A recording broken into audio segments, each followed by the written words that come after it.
Shalom, selamat pagi saudara yang dikasih Tuhan. Salam sejahtera bagi kita semua dan salam sehat selalu.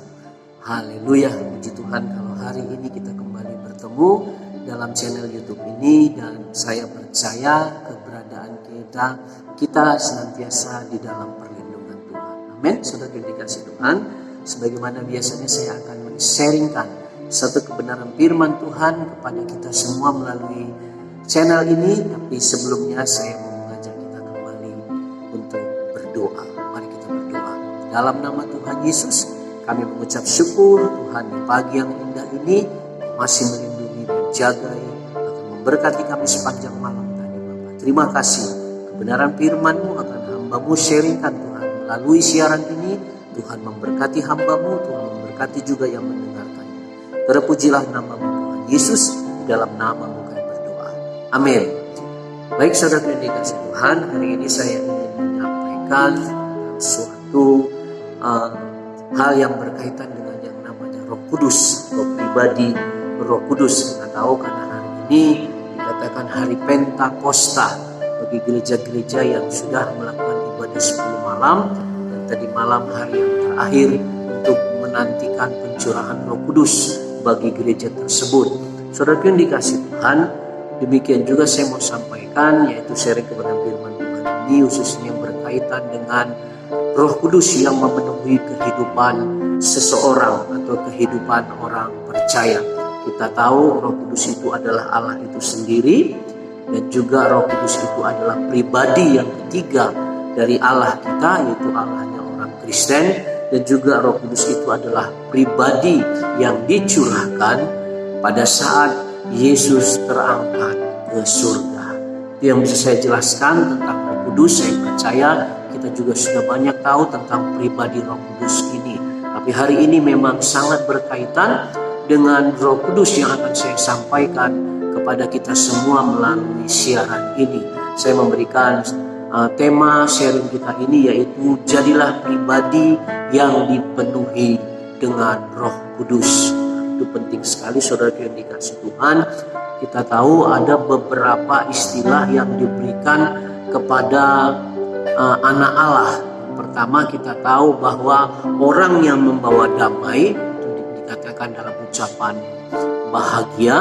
Orang yang membawa damai disebut anak Allah. Tapi dalam kitab Roma juga dikatakan anak Allah itu harus dituntun oleh Roh Allah atau oleh Roh Kudus. Kenapa saudaraku? Kita tahu bahwa Roh Kudus memiliki peranan yang begitu penting dalam kehidupan kita, khususnya kita yang mau hidup di dalam kebenaran firman Tuhan, bahkan kita yang mau menjadi pelayan Tuhan untuk menceritakan Injil atau menceritakan kabar baik kepada orang-orang yang belum pernah mendengarkan kabar baik tersebut. Kita butuh Roh Kudus, karena dengan Roh Kudus kita akan memiliki kuasa, kita akan memiliki otoritas, dan juga kita akan diberikan kekuatan pada waktu kita mengalami yang namanya kelemahan.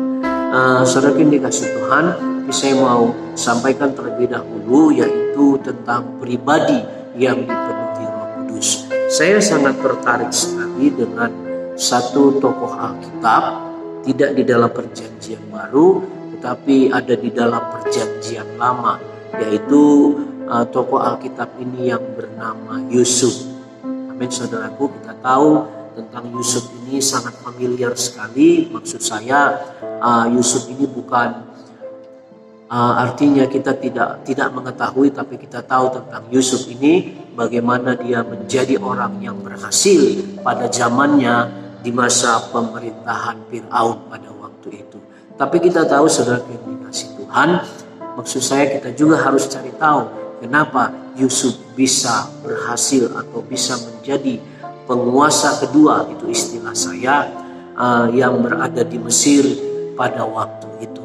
Kita tahu kronologi bagaimana kehidupannya mengalami proses demi proses untuk dia naik ke level yang lebih tinggi lagi, ke level yang lebih atas lagi. Saudara yang dikasih Tuhan, saya sudah mempersiapkan kebenaran firman Tuhan ini. Kalau kita memperhatikan dalam kitab Kejadian, yaitu pasal 37, pasal 39, pasal ke-40 dan juga pasal yang ke-41. Kenapa saya sebutkan pasal per pasal ini? Karena inilah bagaimana perjalanan kehidupan Yusuf ini sampai dia menjadi seorang yang berhasil di negeri orang pada waktu itu. Dan kita percaya itu memang juga karena pertolongan Tuhan, karena penyertaan Tuhan di dalam kehidupannya, dan juga karena kehidupannya dipenuhi dengan Roh Kudus. Kita tahu itu pengakuan dari Raja Firaun itu sendiri, tapi saya tidak sampaikan ini di awal, tapi saya akan sampaikan itu di akhir dari seri kebenaran firman Tuhan ini. Karena saya ingin menyampaikan bagaimana kronologi proses demi proses yang dilalui, yang dijalani oleh Yusuf ini sendiri. Kita tahu Yusuf adalah salah satu dari anak Yakub, ya, yaitu anak Yakub yang istrinya Rahel, yaitu Rahel ini melahirkan dua anak, yang pertama Yakub dan juga yang kedua Binyamin atau Benjamin, saudaraku. Itulah anak-anak Yakub yang dilahirkan dari Rahel, walaupun ada anak-anak Yakub yang lainnya dilahirkan dari wanita-wanita atau istri-istrinya yang lain seperti itu. Kita tidak fokus ke sana, kita fokus kepada kehidupan Yusuf ini, bagaimana dia berhasil dalam kehidupannya. Percaya karena dia mengandalkan Tuhan dalam kehidupannya. Di pasal yang ke-37 saya tidak membacakan ayat per ayat, saya hanya menyampaikan secara rangkuman, secara garis besar melalui sharing kebenaran firman Tuhan ini. Kita tahu di pasal yang ke-37 ini awal cerita tentang Yusuf ini, yaitu dikatakan Yusuf berumur 17 tahun, dikatakan dia masih muda sekali, dan juga dikatakan dalam pasal 37 ini Yusuf ini dikasihi oleh ayahnya yaitu Yakub, tetapi dia dibenci oleh abang-abangnya. Ya, pasti ada alasan tersendiri kenapa abang-abangnya benci kepada Yusuf ini. Mungkin karena perhatian Yakub lebih besar diberikan kepada Yusuf dan juga diberikan kepada Binyamin. Karena Alkitab mencatat memang Yusuf dan Binyamin ini dilahirkan ketika Yakub berusia sudah tua. Itu yang disampaikan oleh kebenaran firman Tuhan ini. Lalu di pasal 37 ini ada insiden, ada kejadian yang terjadi dalam kehidupan Yusuf. Kita tahu inilah titik awal Yusuf masuk kepada proses-proses yang lebih jauh lagi, yang lebih dalam lagi, yang lebih dahsyat lagi. Kenapa dikatakan? Karena di pasal 37 ini dikatakan Yusuf itu ditangkap oleh abang-abangnya ketika ayahnya menyuruh untuk melihat abang-abangnya ada di padang mana yang sedang menggembalakan domba-domba mereka. Tapi abang-abangnya memang pada dasarnya tidak suka kepada Yusuf ini. Lalu mereka merencanakan sesuatu yang jahat, yang awalnya mereka ingin membunuh Yusuf. Tetapi abangnya yang paling sulung yaitu Ruben mengatakan tidak baik untuk melakukan hal yang demikian, karena Yusuf ini juga adik mereka atau saudara mereka. Lalu mereka mendapatkan ide yang lain. Mereka memasukkan Yusuf ini ke dalam satu sumur yang kering, yaitu yang ada di padang sana waktu itu. Lalu mereka membiarkan di sana. Tidak tahu berapa lama, saudara yang dikasih Tuhan. Tetapi ketika ada orang-orang Ismail yang sedang lewat, lalu mereka mendapatkan ide untuk menjual Yusuf. Kita tahu cerita itu. Yusuf dijual kepada orang-orang Ismail ini, sehingga lembaran yang baru, perjalanan yang baru harus dialami oleh Yusuf tersebut. Demikian juga di pasal yang ke-39. Pada dikasih Tuhan, saya menyampaikan garis besarnya dari pasal 39 ini. Kalau tadi saya sudah menjelaskan pasal yang ke-37, atau ketika Yusuf dijual kepada orang-orang Ismail ini, lalu Yusuf juga dijual kepada pegawai istana kerajaan yang bernama Potifar. Jadi Potifar ini adalah pegawai istana kerajaan pada waktu itu, tapi mungkin bukan sembarangan pegawai. Kenapa? Karena Yusuf juga dipercayakan, Yusuf di sana menjadi hambanya, lalu dipercayakan untuk mengawasi, untuk mengurusi semua atau seisi rumahnya. Saudara yang dikasih Tuhan, justru di pasal ini juga lah yang menjelaskan ternyata Tuhan tetap menyertai Yusuf. Tadi saya katakan saudaraku, orang yang dipenuhi dengan Roh Kudus, orang yang dituntun dengan Roh Kudus itu disebut dengan anak-anak Allah. Itu dikatakan dalam kitab Roma. Ternyata Tuhan kita tetap menyertai Yusuf dalam situasinya yang sepertinya masa depannya bagaimana nanti berikutnya, tapi Tuhan menyertai dia. Saya teringat dengan apa yang dikatakan oleh Bapak John Wesley, tokoh Kristen saudara yang dikasih Tuhan, yang juga pernah saya sampaikan melalui sharing kebenaran firman Tuhan melalui siaran ini juga. Dia mengatakan di akhir hidupnya yang terpenting dalam kehidupan ini adalah Tuhan menyertai kita. Saudara yang dikasih Tuhan, Yusuf disertai oleh Tuhan. Pada waktu itu di negeri orang lain, di negeri asing, di rumah Potifar, bahkan Tuhan membuat Yusuf berhasil. Saudara yang dikasih Tuhan, kalau kita kembali tadi ke awal, sepertinya masa depan dari si Yusuf ini akan suram. Masa depan si Yusuf ini tidak memiliki sejarah yang baik. Tapi ternyata Tuhan bisa membalikkan segala sesuatunya dari yang tidak baik menjadi baik. Ini saudara yang mau saya katakan, walaupun permasalahan itu terus menerus dialami oleh Yusuf ini. Kenapa saya mengatakan demikian? Ketika dia dari rumahnya tidak disukai dengan abang-abangnya, lalu dia dijual pada orang Ismail juga menjual dia kepada Potifar, lalu Potifar mempercayakan seisi rumahnya untuk Yusuf mengurusinya, tapi ternyata ada lagi hal-hal yang dipakai oleh si jahat untuk merusak rencana Tuhan di dalam kehidupan atau merusak masa depan Yusuf tersebut yang masih muda ini, saudara dikasih Tuhan. Ketika Yusuf dituduh akan melakukan katakanlah pemerkosaan kepada istri Potifar, satu fitnahan yang begitu kejam yang diarahkan kepada Yusuf. Lalu Potifar percaya begitu saja dengan apa yang dikatakan oleh istrinya, dan Yusuf menjadi DPO. Tidak lama Yusuf tertangkap, lalu Yusuf juga dimasukkan ke dalam penjara, tapi penjaranya berbeda, saudara. Kalau tadi dikatakan dia dimasukkan ke dalam suatu sumur yang kering, dan selanjutnya Yusuf dimasukkan ke dalam satu penjara di mana di dalamnya para raja-raja dipenjarakan juga ada di sana. Saudara yang dikasih Tuhan, ternyata walaupun Yusuf tetap di dalam masalah, tapi justru dari masalah ini Tuhan tetap menyertai dia, Tuhan tetap melindungi dia, bahkan Tuhan tetap memberkati kehidupan. Nah, kalau kita memperhatikan dalam Kejadian 39 ayatnya yang ke-20 sampai 21, saya bacakan firman Tuhan ini. Lalu Yusuf ditangkap oleh tuannya dan dimasukkan ke dalam penjara, tempat tahanan-tahanan raja dikurung. Demikianlah Yusuf dipenjarakan di sana. Ayat 21. Tetapi Tuhan menyertai Yusuf dan melimpahkan kasih setianya kepadanya dan membuat Yusuf kesayangan bagi kepala penjara itu. Luar biasa, saudara yang dikasih Tuhan. Pada awalnya Yusuf dikasih oleh Potifar, ada Yusuf dipitnah, Yusuf dipenjarakan oleh tuannya itu. Ternyata di dalam penjara kasih karunia Tuhan, penyertaan Tuhan, kesetiaan Tuhan masih terus menerus terjadi dalam kehidupan Yusuf ini, sehingga kepala penjara ini mengasihi Yusuf. Saudara yang dikasih Tuhan, ini sesuatu yang luar biasa. Begitulah kehidupan orang percaya.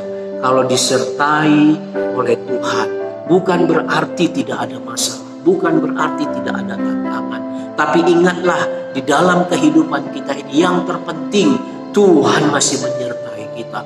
Tuhan masih menunjukkan kasih setianya dalam kehidupan kita. Kenapa? Karena kalau Tuhan setia kepada kita, Dia melihat apa yang kita alami, Dia merasakan apa yang kita rasakan, dan percayalah Tuhan kita itu akan menolong kita pada waktu kita di dalam kesesakan. Amin, saudara yang dikasih Tuhan. Demikian juga di pasal yang ke-40. Kita tahu, saya sudah menjelaskan secara garis besar pasal 37, pasal 39, di pasal yang ke-40. Kita tahu ini juga sesuatu yang luar biasa.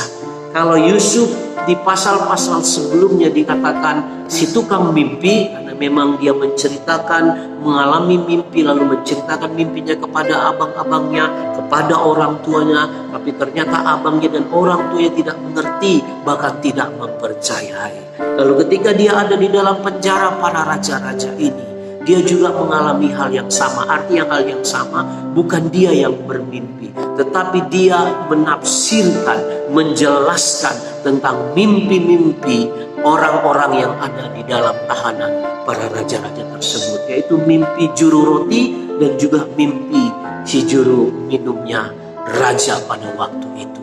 Kalau disimpulkan bahwa juru minumnya dikembalikan ke posisinya yang awal, tetapi juru roti justru mengalami yang namanya hukuman, yaitu yang namanya hukuman kematian. Dari situlah nama Yusuf mulai terdengar.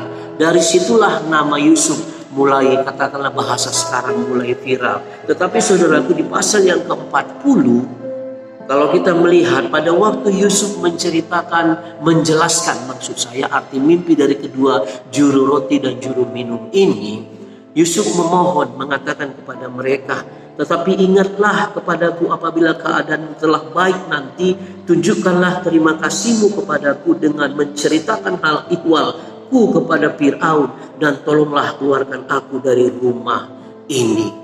Ini permohonan Yusuf khususnya kepada juru roti. Dan ketika juru roti itu dikembalikan kepada maksud saya bukan juru roti saudaraku ya, juru minum, maaf, juru minuman raja bukan juru roti. Justru ketika Yusuf mengharapkan kalau dia bisa ditolong, ternyata tidak langsung dijawab. Bukan tidak dijawab tapi tidak langsung dijawab. Walaupun di pasal 40 ayat 23 dikatakan, tetapi Yusuf tidaklah diingat oleh kepala juru minuman itu, melainkan dilupakan. Luar biasa sekali saudaraku, perjalanan atau pengalaman yang harus dialami oleh Yusuf ini. Yang biasanya kalau orang ada masalah, dengan baik-baik, dengan rendah hati, dia menceritakan. Tapi ketika sudah selesai dari masalah, bisa saja dia melupakan kita. Tapi saudara yang dikasih Tuhan, itu tidak masalah dalam kehidupan kita. Yang penting kita juga dalam hidup ini bisa memberikan solusi, bisa memberikan kontribusi kepada mereka untuk membawa mereka lebih dekat lagi kepada Tuhan. Kalaupun kita dilupakan, yang terpenting Tuhan kita tidak pernah melupakan kita. Amin saudaraku. Di sini ayat 23 dikatakan Yusuf itu dilupakan. Dan di pasal 41 ayat yang pertama dikatakan, setelah lewat 2 tahun lamanya, bermimpilah Fir'aun bahwa ia berdiri di tepi sungai Nil. Luar biasa saudara dikasih Tuhan. Maksud saya Yusuf mengharapkan pertolongan dari juru minuman ini, tetapi sepertinya terpending semua. Bahkan mungkin sepertinya tidak dijawab. Lalu terjadi ada perkara yang lain, yaitu raja itu sendiri mengalami yang namanya mimpi. Ternyata mimpi itu membuat dia resah. Ternyata mimpi itu membuat raja ini gelisah. Ya biasa saudara dikasih Tuhan sebagai pemimpin. Ya saudaraku, bisa saja ini ada pesan-pesan bukan hanya kepadanya, tetapi kepada rakyatnya, bahkan kepada bangsanya. Dan itu benar sekali. Ketika mimpi itu disampaikan kepada juru tenung, kepada para penafsir-penafsir mimpi yang ada di negeri itu, tetapi tidak ada yang bisa menjawab. Saudara yang dikasih Tuhan, justru dengan mimpinya Fir'aun itu, si juru minuman itu diingatkan kembali, bahkan dia merasa bersalah. Lalu dia menceritakan bagaimana dulu kehidupannya diselamatkan, yaitu lewat mimpinya yang bisa ditafsirkan atau bisa dijelaskan oleh Yusuf ini. Dan saudara yang dikasih Tuhan, kita tahu ceritanya. Saudaraku, maksud saya bahwa Yusuf pada waktu itu ketika namanya disebutkan pada Raja Fir'aun ini, lalu Fir'aun ini ingin ketemu dengan Yusuf, dan Yusuf ini harus menjelaskan kedua mimpi dari Raja Fir'aun. Puji Tuhan, dari kedua mimpi raja ini yang berbicara tentang lembu-lembu yang keluar dari sungai, ada lembu yang gemuk, lalu ada lembu yang kurus. Lembu yang gemuk ini dimakan oleh lembu yang kurus. tetapi ketujuh lembu yang kurus ini tetap masih sama kurus. Demikian juga mimpi yang kedua, bulir-bulir gandum ada yang gemuk-gemuk seperti itu. Lalu muncul juga, keluar juga bulir gandum yang kurus-kurus. Lalu bulir gandum yang kurus-kurus ini memakan bulir gandum yang gemuk. Tapi hal yang sama juga terjadi bagi bulir-bulir gandum tersebut. Lalu Fir'aun bertanya, apa itu mimpi? Apa itu artinya? Dan Yusuf menjelaskan dengan begitu sistematis, dengan begitu jelas, sehingga Fir'aun dan juga seisi istananya, para pejabatnya, bisa saja mereka terheran-heran. Bisa saja mereka terkesima dengan penjelasan dari Yusuf. Ini luar biasa. Saya tertarik menyampaikan tentang ini. Kenapa? Karena ini berkaitan dengan juga pribadi yang dipenuhi dengan Roh Kudus, pribadi yang dipenuhi dengan Roh Allah, pribadi yang disertai oleh Tuhan, yang dimana kita memperingatinya pada hari ini, yaitu hari Pentakosta. Roh Kudus dicurahkan, kiranya setiap gerejanya mengalami hal-hal yang dahsyat, yang spektakuler, yang daripada Tuhan kita, yang daripada Allah kita, karena rohnya dicurahkan dalam setiap gerejanya. Saudara yang dikasih Tuhan, di pasal yang ke-41 ini, saya akan membacakannya kepada kita semua, yaitu di ayat yang ke-37 sampai nanti di ayat yang ke-44. Demikian firman Tuhan. Yusuf di Mesir sebagai penguasa. Usul ini itu dipandang baik oleh Fir'aun dan oleh semua pegawainya. Lalu berkatalah Fir'aun kepada para pegawainya, mungkinkah kita mendapat orang seperti ini, seorang yang penuh dengan Roh Allah? Ini yang harus kita garis bawahi, saudara yang dikasihi Tuhan. Kata Fir'aun kepada Yusuf, oleh karena Allah telah memberitahukan semuanya ini kepadamu, tidaklah ada orang yang demikian berakal budi dan bijaksana seperti engkau. Engkaulah menjadi kuasa atas istanaku, dan kepada perintahmu seluruh rakyatku akan taat. Hanya tahta inilah kelebihanku daripadamu. 41. Selanjutnya Fir'aun berkata kepada Yusuf, dengan ini aku melantik engkau menjadi kuasa atas seluruh tanah Mesir. Ayat 42. Sesudah itu Fir'aun menanggalkan cincin materainya dari jarinya dan mengenakannya pada jari Yusuf. Dipakaikannya lah kepada Yusuf pakaian daripada kain halus dan digantungkannya kalung emas pada lehernya. Lalu Fir'aun menyuruh menaikkan Yusuf dalam keretanya yang kedua dan berseru orang di hadapan Yusuf, hormat. Demikianlah Yusuf dilantik oleh Fir'aun menjadi kuasa atas seluruh tanah Mesir. 44. Berkatalah Fir'aun kepada Yusuf, akulah Fir'aun, tetapi dengan tidak setahumu seorang pun tidak boleh bergerak di seluruh tanah Mesir. Sesuatu yang luar biasa. Kita bisa memberikan kemuliaan kepada Tuhan kita yang begitu dahsyat, saudara. Dari masa depannya yang dipertanyakan, bisa dikatakan suram. Dari rumahnya sendiri yang dia ditolak, lalu dia dibuang, lalu dia dijual. Tapi ternyata ketika Tuhan menyertai, Tuhan menunjukkan kasih setia kepada Yusuf. Pada waktunya Tuhan, Yusuf diangkat oleh Tuhan. Saudara yang dikasihi Tuhan, sekali lagi saya sangat tertarik sekali membicarakan tentang Yusuf. Kenapa? Karena Yusuf ini disertai oleh Tuhan. Karena Roh Kudus ini, Yusuf ini dipenuhi dengan Roh Kudus. Nah, Fir'aun sendiri yang mengatakan di sini bahwa mungkinkah kita mendapatkan orang seperti ini, seorang yang penuh dengan Roh Allah. Roh Allah itu adalah Roh Kudus. Ini di dalam versi dalam perjanjian lama, jadi dikatakan dengan Roh Allah. Tapi kita tahu Roh Allah itu adalah rohnya Allah itu sendiri, Kudus, yang memberikan hikmat, yang memberikan kebijaksanaan kepada Yusuf, sehingga Yusuf selalu berhasil sebenarnya di dalam setiap pekerjaannya. Apa saja yang dia kerjakan, Yusuf berhasil. Saudaraku, ini bahasa rohaninya. Yusuf menjadi berkat dimana-mana. Dimanapun dia ditempatkan, dia menjadi berkat bagi lingkungannya. Kenapa? Karena Tuhan menyertai. Jadi kalau Yusuf yang dipenuhi dengan Roh Allah ini mengalami hal-hal yang spektakuler sehingga dia dipromosikan ke suatu tempat yang tidak diduga, bahkan bukan di bangsanya, bukan di negerinya, tapi di negeri orang lain. Justru Yusuf menjadi penguasa di sana karena penyertaan Tuhan itu nyata di dalam kehidupan. Saudara yang dikasihi Tuhan, pembelajaran apa yang kita dapat dari kehidupan Yusuf ini, dari setiap masalah-masalah yang dia alami? Pembelajaran apa yang kita dapat? Yang kita dapat adalah Yusuf setia kepada Tuhan. Yusuf itu adalah pribadi orang muda yang taat akan Tuhan, dan dia mau dituntun, mau menjalani segala sesuatunya. Yang penting Tuhan tetap menyertai dia. Saudara yang dikasihi Tuhan, saya juga mau menyampaikan bahwa kehidupan kita ini juga dipenuhi dengan kudus, harusnya dipenuhi dengan kudus. Ketika kita menerima Yesus sebagai Tuhan dan Juru Selamat, Roh Kudus itu juga dinyatakan di dalam kehidupan kita. Roh Kudus itu juga diberikan di dalam kehidupan kita. Kenapa? Karena Roh Kudus itu yang menolong kita, yang membela kita.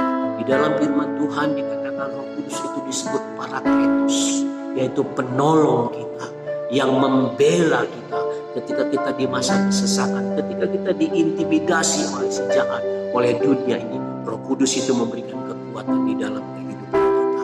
Saudara yang dikasihi Tuhan, dengan singkat saya mau sampaikan ada beberapa ciri yang saya siapkan di sini. Ada 3 ciri orang yang dipenuhi Roh Kudus. Yang pertama, bahwa kehidupannya memiliki keberanian. Amin. Keberanian untuk apa? Dalam arti apa? Keberanian untuk memberitakan kabar baik. Itulah yang dialami oleh Petrus. Ketika Petrus bersama dengan teman-temannya, mereka dilawat oleh Roh Kudus, lalu mereka memberitakan Injil dengan berani, dengan setiap orang, tapi khususnya memang yang mau mendengar kebenaran. Dalam Kisah Para Rasul 2:14 dikatakan, maka bangkitlah Petrus berdiri dengan ke-11 rasul itu, dan dengan suara nyaring ia berkata kepada mereka, hai kamu orang Yahudi dan kamu semua yang tinggal di Yerusalem, ketahuilah dan camkanlah perkataan ini. Jadi sebelum ayat sebelumnya, yaitu di pasal yang kedua, ayat yang kedua, di mana Petrus dan juga rasul-rasul yang lain dipenuhi dengan kudus, sehingga membuat mereka berani khusus memberitakan kabar baik. Itu yang pertama, saudara. Sedangkan yang kedua dikatakan, orang yang dipenuhi kudus itu dia memiliki kuasa. Baik kuasa dalam perkataan, baik kuasa dalam menyatakan, mendemonstrasikan mujizat Tuhan. Percayalah, mujizat Tuhan masih ada. Kesembuhan ilahi itu masih ada. Ketika kita mendoakan orang sakit, percayalah Tuhan sanggup menyembuhkan mereka. Di dalam nama Yesus ada kuasa. Itu yang kedua, saudaraku. Yang ketiga, ciri orang yang dipenuhi Roh Kudus, yaitu dalam 1 Korintus 12 ayat 7 sampai yang ke-11, yaitu mereka memiliki karunia. Sebagai gereja Tuhan, kita perlu tahu apa yang menjadi karunia kita. Karena dengan karunia kita itu, kita pakai untuk melayani Tuhan. Walaupun di dalam 1 Korintus 12 ayat yang ke-7 ini dikatakan untuk kepentingan bersama. Benar, saudara, bahwa karunia itu diberikan kepada Tuhan untuk membangun jemaat, untuk memuliakan Tuhan. Ini penting sekali, saudara kasih Tuhan. Berikan hidup kita, buka hati kita untuk kita dipenuhi senantiasa dengan Roh Kudus-Nya yang akan menyatakan kuasanya dalam kehidupan kita, sehingga kita dipakai oleh Tuhan lebih dahsyat dan luar biasa lagi di dalam pelayanan kita. Amin, saudara yang dikasihi Tuhan. Ini yang bisa saya sampaikan kepada kita semua, sharing dalam firman Tuhan di pagi yang indah ini.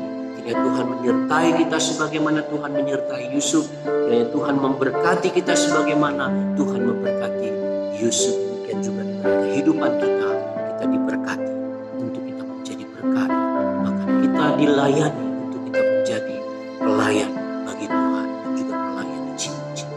Terpujilah nama Tuhan Yesus Kristus. Mari kita berdoa. Terima kasih Tuhan sudah mendengarkan firman-Mu. Tuhan Yesus, apa yang terjadi dalam kehidupan Yusuf, walaupun dia mengalami proses demi proses, tapi Engkau memuliakan dia, Engkau mempermuliakan dia, mempromosikan dia, sehingga dia mendapatkan satu jabatan yang luar biasa.